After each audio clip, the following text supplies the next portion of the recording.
Good morning, children. Today we are going to learn about software and its type. Software is a part of a computer which cannot be touched or seen. Software एक ऐसा part है computer का जो touch और जिसको हम छू नहीं सकते और देखा भी नहीं जा सकता.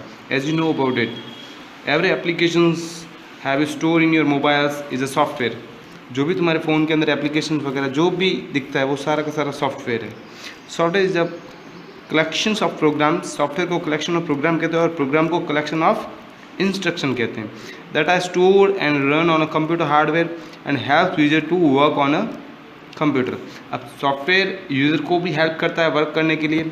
जैसे तुम्हारे फ़ोन के अंदर बहुत सारे सॉफ्टवेयर होते हैं, पिकआर्ट वगैरह, तो वो इमेज एडिशन के लिए या और भी व्हाट्सएप जो चैटिंग में हेल्प करते हैं. तो सॉफ्टवेयर से यूज़र हार्डवेयर को यूज़ कर सकता है कंप्यूटर के या डिवाइस के. जैसे तुम्हारे पिकआर्ट जो सॉफ्टवेयर है उससे कैमरा यूज़ होता है और भी बहुत सारे कैमरे वाले सॉफ्टवेयर होते हैं जो कैमरे को अलग अलग तरह से मोड के अंदर यूज़ करते हैं हम. तो वो सारे सॉफ्टवेयर क्या कर रहे हैं, वो किसी हार्डवेयर को यूज़ कर रहे हैं और यूज़र को हेल्प करते हैं कंप्यूटर को या किसी डिवाइस को वर्क करने में, ऑपरेट करने में. Okay. Types of software. There are basically two types of software: system software and application software. First is system software. System software is defined as a collection of programs that control the all over operations and internal working of the computer system. System software एक ऐसा computer जो internal सारे जो overall operations होते हैं कि input कहाँ से लेना है, कहाँ स्टोर करना है, एवरीथिंग मैनेजमेंट रिलेटेड कंप्यूटर को जो मैनेज रखता है वो सिस्टम सॉफ्टवेयर करता है. जैसे तुम्हारे फ़ोन के अंदर है एंड्रॉइड का जो भी वर्जन है वो सिस्टम सॉफ्टवेयर है, ऑपरेटिंग सिस्टम भी कहते हैं. It manage and support the computer resources and operation. System software is the three main type. अब सिस्टम सॉफ्टवेयर में तीन टाइप के होते हैं. पहला ऑपरेटिंग सिस्टम, दूसरा यूटिलिटी, थर्ड है लैंग्वेज प्रोसेसर. फर्स्ट है ऑपरेटिंग सिस्टम. ऑपरेटिंग सिस्टम तुम्हारे फ़ोन में मैंने अभी बताया जो भी एंड्रॉइड का वर्जन है या मैक है तो मैक में जो भी वर्जन है आईफोन्स के अंदर, या पीसी है आपके पास और पीसी में विंडो का जो भी वर्जन है वो ऑपरेटिंग सिस्टम है, उसको ऑपरेटिंग सिस्टम कहते हैं. जैसे विंडो 10, 9, एंड्रॉइड के अंदर Oreo, Pie, Q, etcetera etcetera. Operating system is needed to operate a computer. अब ऑपरेटिंग सिस्टम नहीं होगा तो कंप्यूटर नहीं चलेगा. अगर फ़ोन के अंदर एंड्रॉइड है ही नहीं तो वो वर्किंग भी नहीं करेगा, वो डेड है. And operating system control the overall activities of a computer. It acts as a link between user and hardware. ये यूज़र और हार्डवेयर के बीच में एक मीडिएटर है या लिंक है जो यूज़र को किसी हार्डवेयर को यूज़ करने में मदद करता है and enables them to work together. The operating system is also required to run software like MS Word, Paint. अब ऑपरेटिंग सिस्टम एक प्लेटफॉर्म है जहाँ पे दूसरे एप्लीकेशन सॉफ्टवेयर रन होते हैं जैसे MS पेंट वगैरह. तो तुम्हारे फ़ोन के अंदर जो OS है एंड्रॉइड का उसके ऊपर दूसरे एप्लीकेशन जो तुम प्ले स्टोर से डाउनलोड करते हो, गेम्स हुए, तुम्हारे व्हाट्सएप हुए, वो रन होते हैं. तो वो एक प्लेटफॉर्म भी प्रोवाइड करवाता है दूसरे एप्लीकेशन को रन करने के लिए. Okay, so let's have a example. Windows XP, Windows 7, 9, 8, 10, Unix, Linux, Mac OS is a example of operating system. Android के भी सारे वर्जन है वो सारे इसके एग्जाम्पल ही है. Functions of operating system. First, device management, input or output. And operating system controls the working of all input and output devices. Input output device की सारी वर्किंग ऑपरेटिंग सिस्टम मैनेज करता है. यानी keyboard, mouse, printer, scanner, microphone, headphones, monitor, इन सब device को maintain या management इन सब का ऑपरेटिंग सिस्टम ही करता है. कहाँ से इनपुट लेना है, कहाँ इनपुट को रखना है, everything. Memory management. And operating system assigned memory to various program where required. अब अलग अलग प्रोग्राम जो अपन रन करते हैं, जैसे कुछ भी एप्लीकेशन प्रोग्राम रन करते हैं, व्हाट्सअप ओपन करते हैं, तो उस व्हाट्सअप को ओपन होने पर जो मेमोरी की रिक्वायरमेंट होती है वो मेमोरी उसको प्रोवाइड करना अपनी रैम में से, वो भी मेमोरी मैनेजमेंट का काम भी ऑपरेटिंग सिस्टम करता है. कौन सी फाइल को या कौन सी एप्लीकेशन को कितनी मेमोरी देनी है, ये सारा मेंटेनेंस, मैनेजमेंट वगैरह सारा ऑपरेटिंग सिस्टम करता है. Okay. It is also free the memory when it is not use.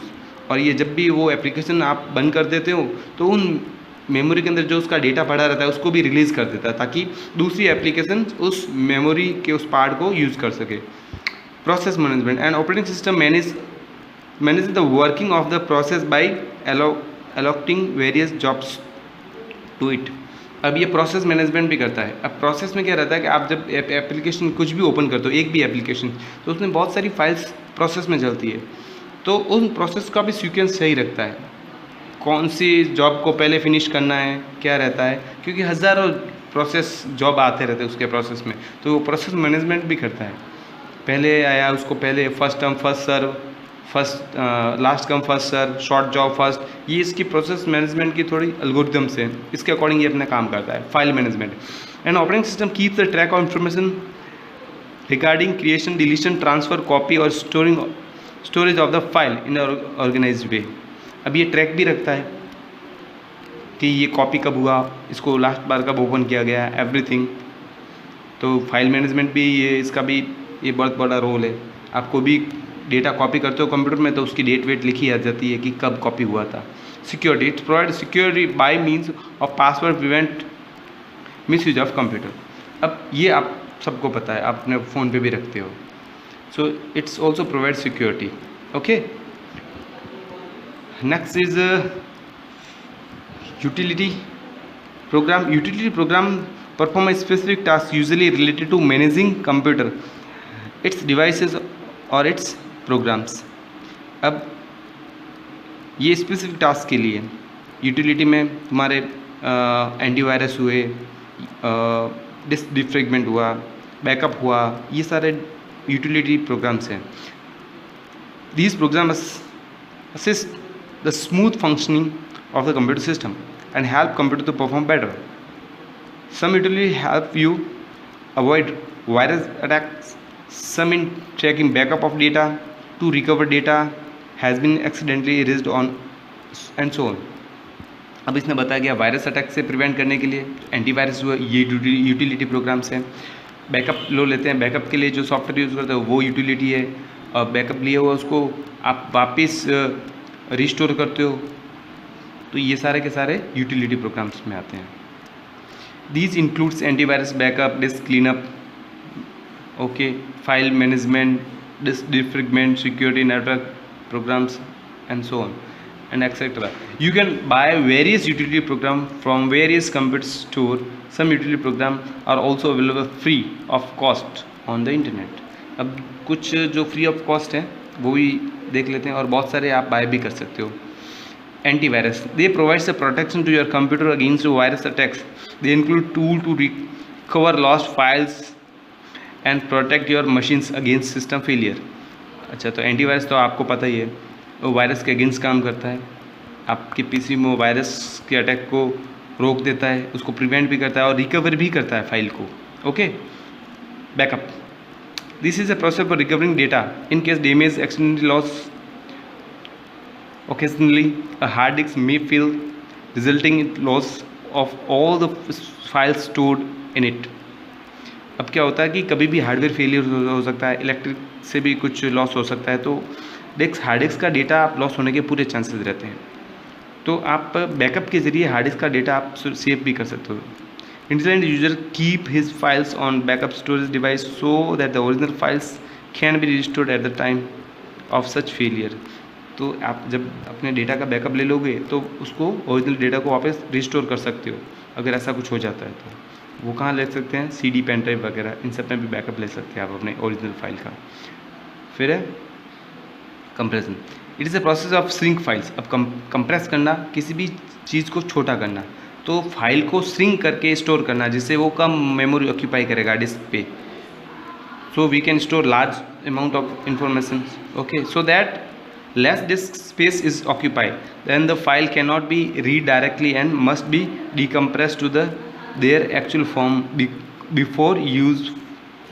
अब यूज़ करने से पहले अब जो भी आप कंप्रेस करते हो फाइल, उसकी साइज़ छोटी हो जाती है, इसलिए आपको बहुत ज़्यादा थोड़ा मेमोरी अमाउंट सेव कर लेते हो, बच जाता है थोड़ा और।